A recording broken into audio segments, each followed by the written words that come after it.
Friends, మనం arithmetical operations నేర్చుకున్నాం కదా. అంటే అడిషన్, సబ్ట్రాక్షన్, డివిజన్, మల్టిప్లికేషన్ ఇలాంటివి మనం నేర్చుకున్నాం కదా. సో వీటిని బేస్ చేసుకొని మనం ఇప్పుడు ఒక బిజినెస్ టేబుల్ని తయారు చేద్దాం రండి. ఫ్రెండ్స్, ఇప్పుడు మనం బిజినెస్ గురించి చూద్దాం.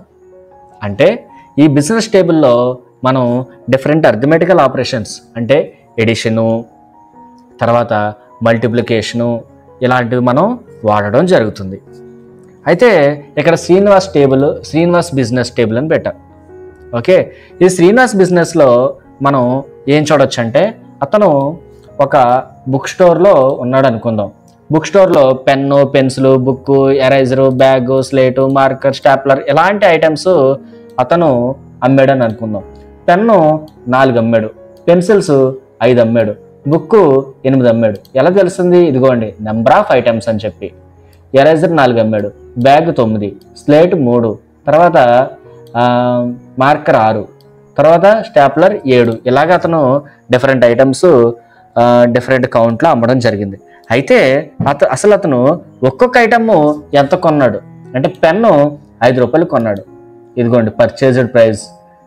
పెన్ను 5 రూపాయలు కొన్నాడు, పెన్సిల్ 5 రూపాయలు కొన్నాడు, బుక్ 10 రూపీస్ కొన్నాడు, ఎరైజరు 3 రూపీస్ కొన్నాడు.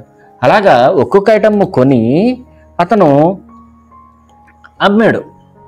ఓకే, సో పెన్ అనేది 5 రూపాయలు కొని 10 రూపాయలకి అమ్మాడు. ఎంత ప్రాఫిట్? 5 రూపాయలు ప్రాఫిట్. పెన్సిల్ అనేది 5 రూపాయలకి కొని 8 రూపాయలకి అమ్మాడు.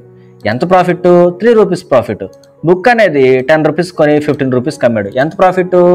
5 రూపీస్ ప్రాఫిట్. అట్లాగా అతనికి ఈ సోల్డ్ ప్రైస్లోంచి పర్చేజ్ ప్రైస్ తీసేస్తే ఒక్కొక్క ఐటమ్ కూడా ఎంత ప్రాఫిట్ వచ్చింది అనేది మనకు తెలుసుకోవచ్చు. అయితే ఇప్పుడు మనం ఏం చేద్దాము అంటే అతనికి ఎంత ప్రాఫిట్ వచ్చింది ఒక్కొక్క ఐటమ్ మీద అనేది మనం చూద్దాం. ఇప్పుడు ప్రాఫిట్ మనం క్యాల్కులేట్ చేయాలి అంటే ఏం చేయాలి? అమ్మినటువంటి ప్రైస్లోంచి కొన్నటువంటి ప్రైస్ని తీసేయాలి, అంతే కదా. అందుకని నేను ఇక్కడ ఈక్వల్ టు పెట్టి ఇక్కడ సోల్డ్ అని ఉంది, తీసేద్దాం. Sold price equal to sold price అంటే ఇది మైనస్ పర్చేజ్డ్ ప్రైస్ ఇది. ఏమైంది ఇప్పుడు? 10లోంచి 5 తీసేసాం అంటే సోల్డ్ ప్రైస్లోంచి పర్చేజ్డ్ ప్రైస్ని తీసేసాం. ఎలా తీసేసాము అంటే ఇదిగోండి చూడండి, ఇక్కడ formula equal to K10 minus J10. ఓకేనా? ఇప్పుడు నేను ఇక్కడ పట్టుకొని డబుల్ క్లిక్ చేశాను. ఏమైందంటే మనకి అన్నీ కూడా ఫార్ములా సెట్ అయిపోయినాయి.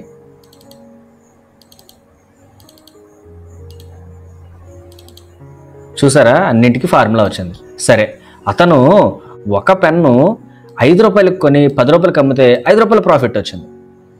పెన్సిల్ 5 రూపాయలకు కొని 8 రూపాయలకు అమ్మితే 3 రూపాయల ప్రాఫిట్ వచ్చింది. కానీ అతను పెన్ను ఒకటే అమ్మాడా? 4 అమ్మాడు. పెన్సిల్ ఒకటే అమ్మాడా? 5 అమ్మాడు. తర్వాత బుక్ ఒకటే అమ్మాడా? 8 అమ్మాడు. మరి దాన్ని మనం ఎట్లా చేయాలి? అయితే 4 పెన్నులు అమ్మినందుకు గాను ప్రాఫిట్ ఎంత అంటే 5 × 4 = 20. మరి అది ఎలా చేయాలి? ఫార్ములా బేస్ మీద చేయాలి. అందుకని ఈక్వల్ టు ప్రాఫిట్ అంటే ఇదే కదా, ప్రాఫిట్ ఇంటూ అంటే ఏంటి? Star into number of items. ఎన్ని? 4. నేను ఇప్పుడు చూడండి, ఇక్కడ L10 ఇంటూ I10 అనేది చేశాను. ఇదిగోండి ఫార్ములా, మీరు గమనించండి. నేను ఇప్పుడు ఎంటర్ కొడుతున్నాను. ఏమైంది? 20 వచ్చింది. ఇప్పుడు నేను డబుల్ క్లిక్ చేస్తున్నాను.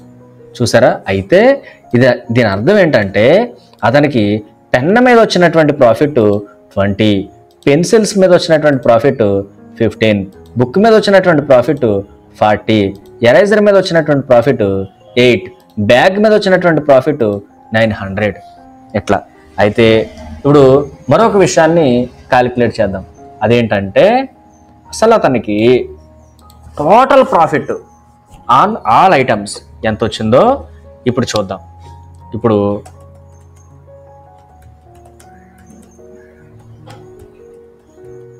Total profit on all items అని చెప్పేసి అన్నాను కదా.